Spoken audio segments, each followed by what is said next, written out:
Thanks for watching the screencast. Our objective for this screencast is learners will be able to add and subtract complex numbers. So we need to define a complex number for you.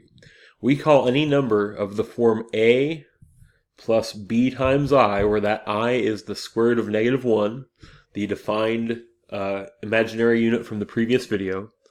Where a and b are both real numbers, we call that a complex number.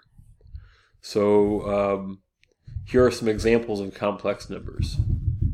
One example of a complex number would be 3 plus 2 times I. Meant to do that in blue. 3 plus 2I. Why is that a complex number? It fits this form. It has two real numbers added together, one of them multiplied by the imaginary unit I. We call the part without the imaginary unit the real part, and we call the part that has the imaginary unit the imaginary part.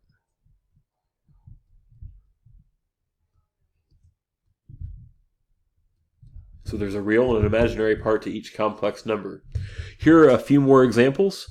Either one of those real numbers could be negative, so like -7 minus I is a complex number. It's worth pointing out that -I would be like a -1 as the imaginary part. -7 minus 1I. The number could have 0 as the real part, so just like 5I is a complex number. We don't write it that way, but you could write 5I as 0 plus 5I. So really the 5I itself is a complex number. And even the complex number could have an imaginary part that's 0.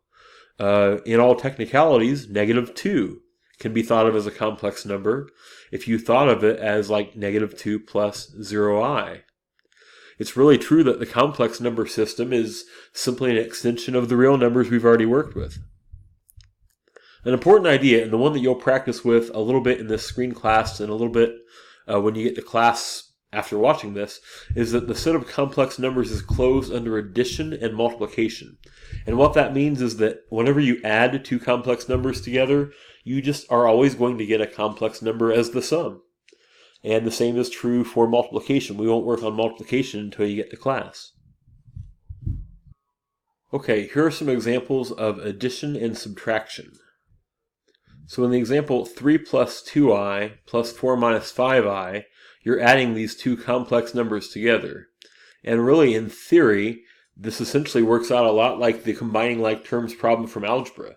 Essentially, what you want to remember here is that you can only combine the like terms. In this case, the real parts are like terms, and they can be combined. 3 plus 4 makes 7. And the imaginary parts are like terms also. If you add 2I and a -5I, you would get -3I. Now, this is an okay way to write the answer. It's really uncommon, just like it was in algebra, working with terms that have variables in them, to write plus a negative thing. It's kind of more commonly done as just 7 minus 3I. And that's what I'd like to see you do here. 7 minus 3I is the sum of these two complex numbers. This example here is different for a couple reasons. First of all, the first number doesn't have a real part, it only has an imaginary part. And the second thing is that it's subtraction. We're subtracting two complex numbers rather. But essentially, this works just like that algebra problem again. I would encourage my Algebra 1 students, when they worked problems like this where these were variable terms, to think about distributing that negative through. And I would encourage you to take the time to write that out so that you don't make any errors with signs. This would really be the same as 2I minus 6 plus 3I. And now you can combine the real, there's only one real part, -6, and the complex parts, 2I plus 3I, would make 5I. And there we have the difference of those two complex numbers. Okay, you should hit pause, you should try these two items, and when you think you've got the answers, hit play and we'll check it out.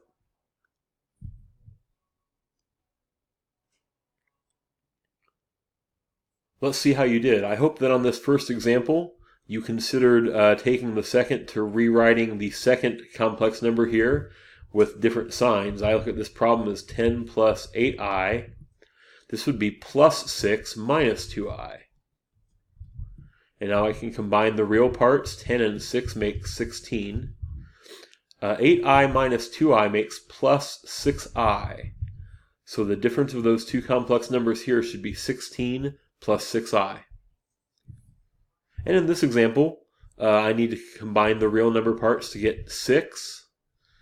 And I minus 3i would be negative 2i.